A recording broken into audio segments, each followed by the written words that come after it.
कुंती ने भगवान से मांगा, मेरे गोविंद ने कुंती की इच्छा पूरी की और भगवान सबसे विदा लेकर के और वहां से चले जाते हैं। अर्जुन भगवान को छोड़ने के लिए गए हैं और जैसे ही भगवान को छोड़ने के लिए द्वारिका में पहुंचे, कुछ समय द्वारिका में बिताया। वर्णन आता है सप्तऋषियों ने श्राप दिया है यदि वंश नष्ट हो जाएगा, तो भगवान भी सबसे विदा लेकर के और अपने परम धाम को चले गए। जब भगवान परम धाम को चले गए, लौट करके जब अर्जुन आए हैं, अर्जुन का मुखमंडल उदास देखा, तेज विहीन देखा।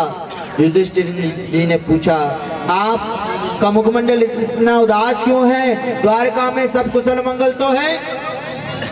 अर्जुन ने कहा, बोले हमारे भगवान, हमारे प्रभु हम सबको छोड़ करके और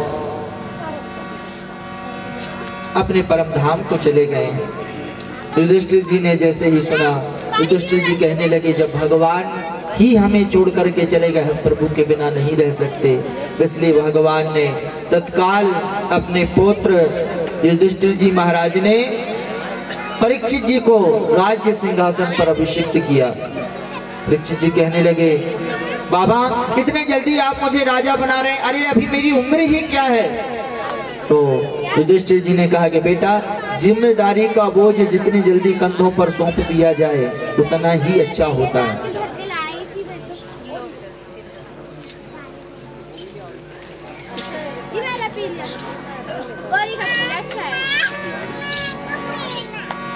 जिम्मेदारी का बोझ जितनी जल्दी कंधों पर सौंप दिया जाए उतना ही अच्छा होता है, क्योंकि मार्ग से भटक नहीं सकता यदि जिम्मेदारी में वह व्यक्ति चल रहा है। जितनी जल्दी जिम्मेदारी सौंपेंगे उतने अच्छे मार्ग को पकड़ करके पुत्र चलता है। यदि जिम्मेदारियां नहीं तो मार्ग भटक सकता है।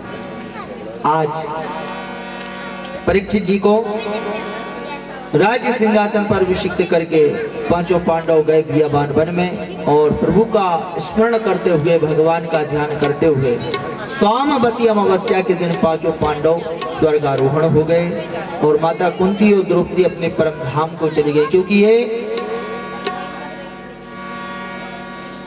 देवताओं से देव सभा की ये कन्याएं हैं, 5 कन्याएं हैं। कौन कौन सी? अहिल्या, द्रौपदी, तारा, कुंती और मंदोदरी। ये 5 कन्याएं देवलोक की कन्याएं जो प्रातः काल उठ करके सर्वप्रथम इन 5 कन्याओं का स्मरण करता है, उनका पूरा दिन मंगलमय व्यतीत होता है। आज भी जब हमारे यहाँ कोई भी शुभ कार्य होता है तो शुभ कार्य में हम क्या कहते हैं कि भाई 5 कन्याओं को भोजन करा दो, इसके बाद में कार्य को हम आरंभ करेंगे। आज भी उन 5 कन्याओं का पूजन होता है, इसलिए प्रातः काल उठ करके 5 कन्याओं का स्मरण करता है, पूरा दिन मंगलमय व्यतीत होता है। आज की कथा का हम यहीं पर विश्राम दे रहे हैं। कल ठीक समय दोपहर 2 बजे से कथा आरंभ हो जाएगी।